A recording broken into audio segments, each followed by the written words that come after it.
Ah, la douce France.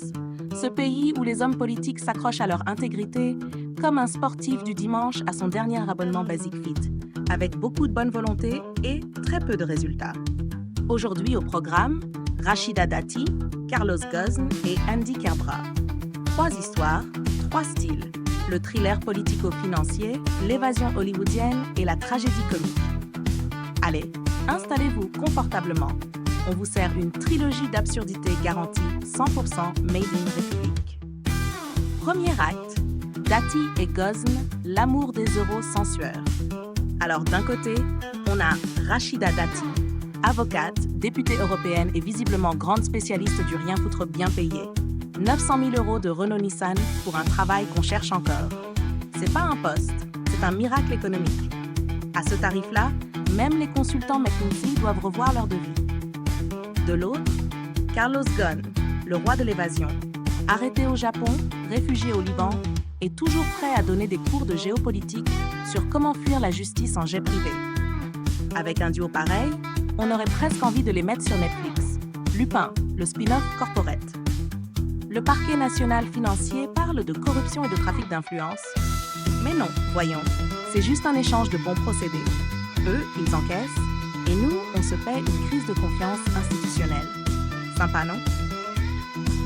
Deuxième acte, Andy Kerbrat, le député aux 1000 grammes. Chez les Insoumis, on aime les grandes causes, la justice sociale, l'écologie, et visiblement, la 3MMC. Député modèle 34 ans, a trouvé la solution pour financer sa consommation de drogue, piquée dans sa propre avance de frais de mandat. Entre 2 sessions parlementaires, Andy jouait les chimistes amateurs.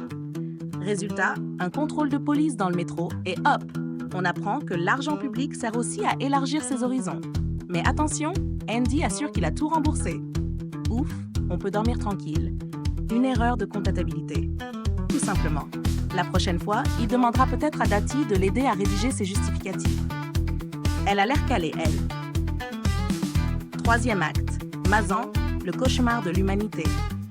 Enfin, parce qu'on n'est jamais à court de frissons, direction Mazan dans le Vaucluse. Là-bas, une affaire sordide où tout ce qu'on croyait impossible devient une réalité vomitive. Viol, complicité familiale et discussion digne d'un sketch des Monty Python sous acide. Entre le pervers sexagénaire et son protégé trentenaire, on ne sait plus qui est le plus dérangé. Et pour couronner le tout, ils envisagent de s'en prendre à la mère du second. Ah, l'amour filial. Mais ne vous inquiétez pas, ils avaient un scénario. Libertinage, ils disaient, alors que tout le monde sait que la seule chose libertine ici, c'est leur morale qui s'est fait la malle. Finalement, entre la haute voltige de Dati Ghosn, les expérimentations d'Andy le chimiste et le fond d'horreur de Mazan, la République ne manque pas de divertissement. Alors, chers concitoyens, respirez un grand coup. Dans cette course à l'absurde, vous êtes déjà gagnants. Parce qu'au final, tout ça, c'est payé avec vos impôts.